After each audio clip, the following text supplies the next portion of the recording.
Hey, and welcome back to video 2 in our 4-part series, working with Microsoft Excel, Chapter 12, where we're dealing with some on-hand work in dealing with templates. And in this particular video, we're going to look at custom templates and workbook protection. So again, we talked about what a template is in the previous video, and again, just to kind of reiterate, it's basically a mold of a workbook, Microsoft workbook, that basically is provided some standardization in the look and the feel where you can create other documents from.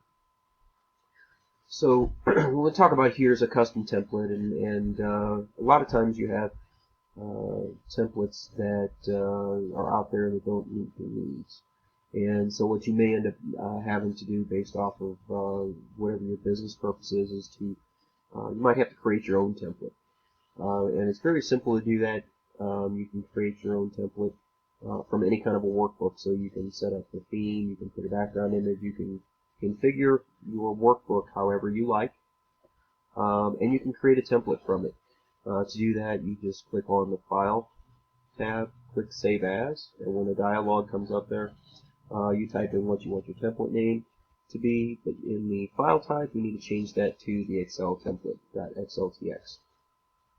And essentially what that will do is it will create a template for you on your local system or wherever you save it. So again, custom templates again give you the ability to just create your own, save it off, and use it as required. So after you've created your custom template that you want to create a workbook for, the next piece I want to talk about is protecting your workbook, protecting your worksheet, and protecting yourself. So when we talk about a protected worksheet or a protected cell, that basically enables users only to change specific cells. When we talk about those specific cells, we're referencing directly the data input cells. Other cells, such as cells with formulas, if they're protected, they're locked down to prevent any user from altering the formulas, the look and feel. So again, preventing of that editing protects the integrity of it. We talk about worksheet protection.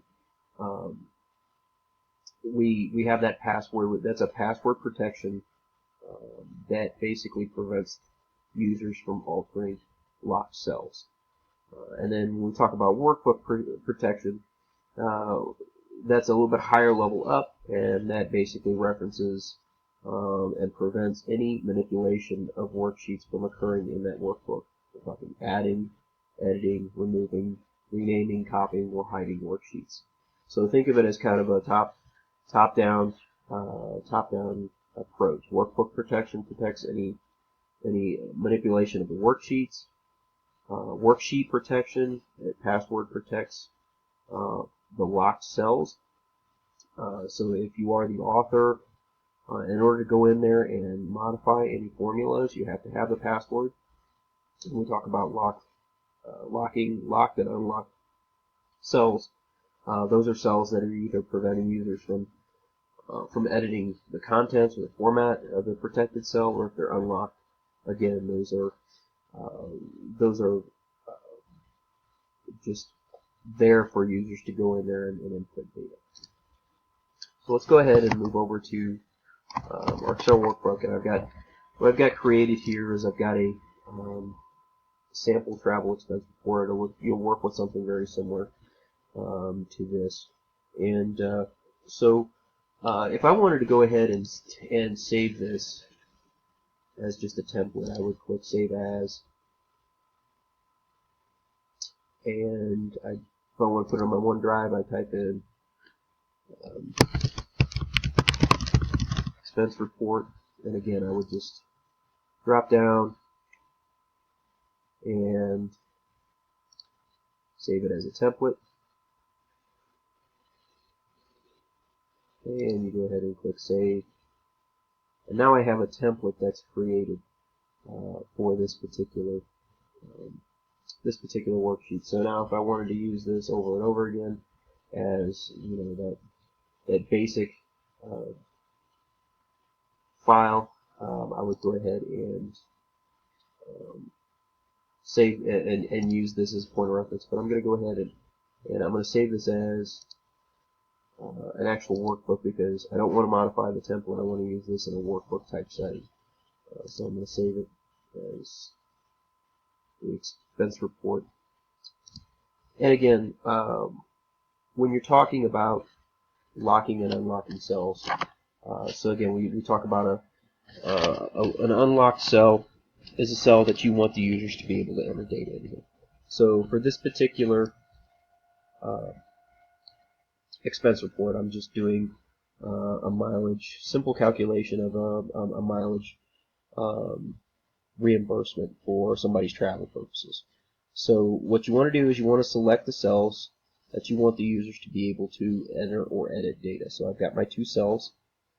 Go up to the Home tab, okay, and click Format in the Cells group. So we click Format. Note that Lock Cell is active by default. So when you're dealing with Microsoft Excel, all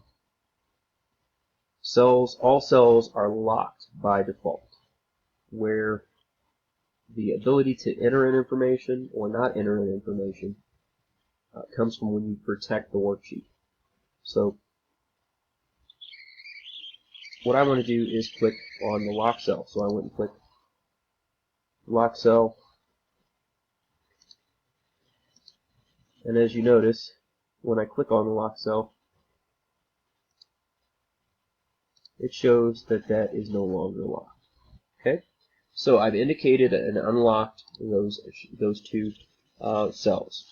So now I've indicated that I'm going to want the users to enter information in here. Next, what I need to do is I need to go ahead and I need to protect the worksheet. So again, by protecting the worksheet, you go back to the Home tab. Okay, and in the protection, click Format, and in the protection section, you click Protect Sheet. Okay, it's going to bring up a dialog box. It's going to ask you for a password, and again, this is if you should have to go back in there and change a formula, change any cells for input, things of that nature. It's going to give you the ability by use of this password to go in there and make modifications. But for this to be used by other users, you want a password protected so they don't go in there and modify things and you reimburse them more than what they need to be. So I'm going to set a password. Okay, I'm going to select lock cells, select unlock cells, and click OK. It's going to ask me to re-enter my password. Click OK.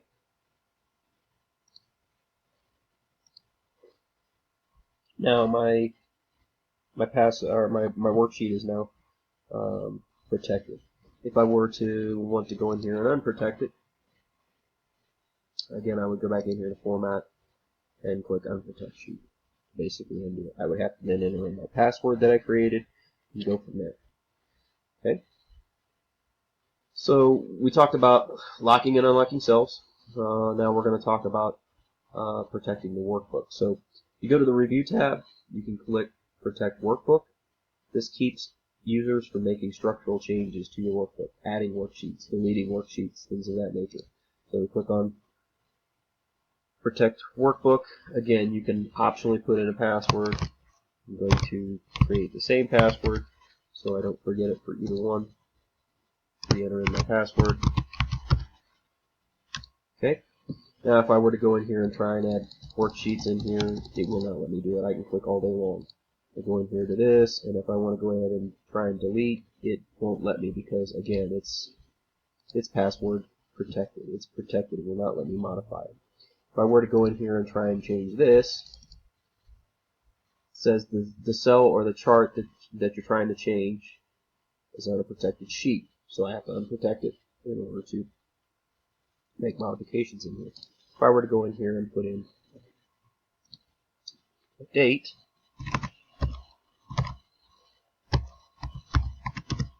Remember, we indicated that this was an unlocked cell. So we can go in here and input and modify the data. I put in my mileage. I drove 150 miles today. Do the calculation. Now my formula here does a calculation of $52.50 based off of the weight per mile. So I've essentially created a form, an Excel workbook in which users can go in there, input information in designated cells. I have my computations all set up, my formula is all set up, and I go ahead and indicate which cells I want unlocked that the users can input data in. I protect my worksheet, I protect my workbook, and now no modifications can be made to my document unless I go in there and put in the appropriate password to go ahead and unlock. So again, very quick and dirty on how to protect the worksheet, protect the workbook. But again, when you protect the worksheet, all cells, if not indicated as being unlocked, are then locked out. Okay, we'll go over this again in class. If you have any questions, go ahead and email me at ryan.free@ppcc.edu.